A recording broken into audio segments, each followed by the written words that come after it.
Oi, como vão vocês? Tudo bem? Estamos aqui preparados para mais uma aula de história do plantão do Marcão.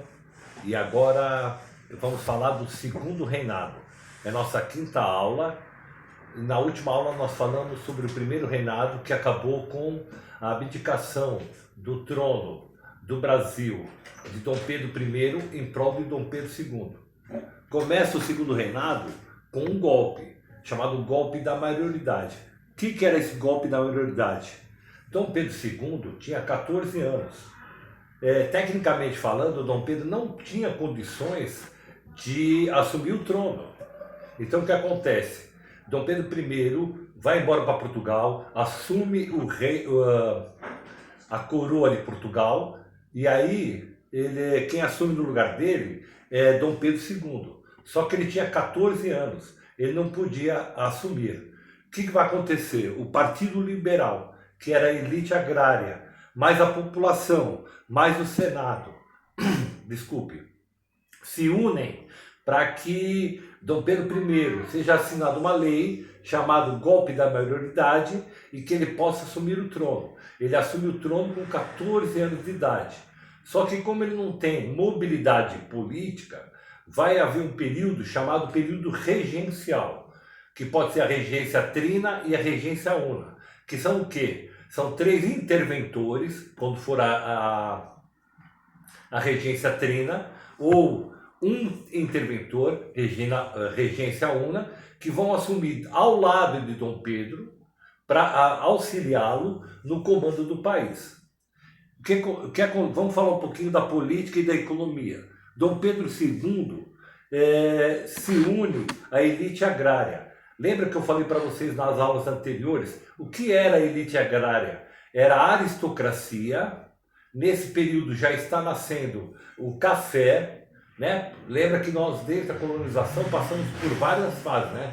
Nós falamos do pau-brasil, nós falamos da cana-de-açúcar, e agora nós estamos falando do café.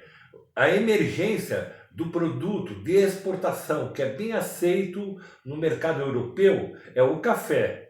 E aí, Dom Pedro II, numa jogada diplomática, é óbvio, política, vai se unir a essa elite agrária, essas pessoas que tinham terra, e lembra como eu falei sempre para vocês, quem tem terra tem poder, e quem tem poder tem dinheiro, e aí essa elite agrária vai nascer aonde? No Vale do Paraíba. São aquelas cidades da região de, por exemplo, São José dos Campos, Taubaté, Jacareí, Lorena.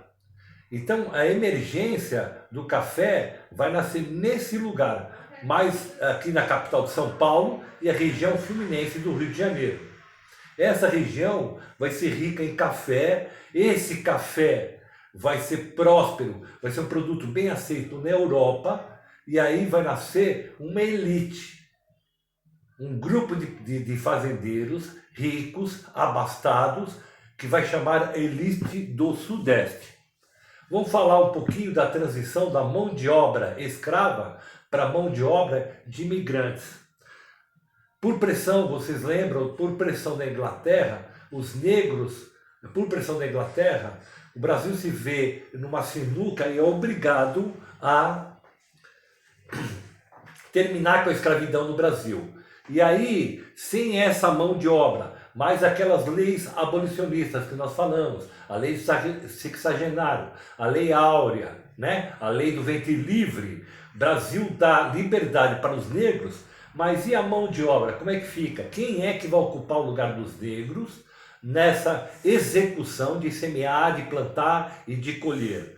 Aí vai acontecer o quê? O Brasil vai fazer uma campanha na Europa para que europeus venham para cá para ocupar o lugar dos negros. Então o Brasil subsidiou essa vinda para o Brasil de imigrantes, primeiro italianos, depois espanhóis, né? Vieram para o Brasil pagava a passagem para eles virem de navio, pagavam para eles o translado, o transporte do Porto de Santos para essas regiões cafeicultoras, né? E davam para eles condições de trabalhar na terra.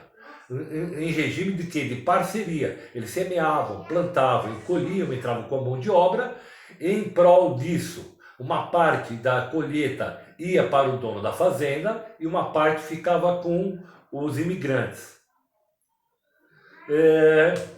Só que vocês devem se pensar, muitas pessoas vieram para o Brasil e com isso os bens de consumo, né? O saneamento básico vai ficar extremamente escasso. Nós estamos falando de um segundo período, um período que no Brasil já é independente, né? E aí vamos falar um pouquinho do fim desse império e o nascimento da República. Então a transição, vocês lembram, Brasil colônia, independência do Brasil, Dom Pedro I. Dom Pedro I agora vai para Portugal, assumiu o trono de Portugal, coloca seu filho, o príncipe regente Dom Pedro de Alcântara, mais chamado de Dom Pedro II. Ele tem 14 anos, há um golpe da maioridade para que ele possa legislar, para que ele possa assumir o trono. Regentes vão auxiliá-lo e com isso ele vai conseguir dar condições do Brasil crescer economicamente, crescer politicamente, crescer como uma nação livre e com a ajuda de quem? Dos cafeicultores. Outro motivo que aconteceu no segundo reinado foi a vinda dos imigrantes, principalmente os italianos e os portugueses para o Brasil. Agora nós já estamos caminhando para o fim do Império. Lembra que nós falamos que íamos fazer uma aula dinâmica, resumida, bem clara, e caso vocês tenham dúvidas, vocês podem me contactar.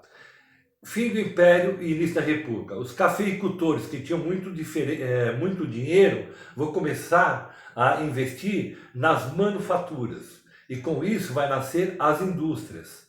E aí as indústrias brasileiras de produção vão competir em pé de igualdade com as indústrias estrangeiras.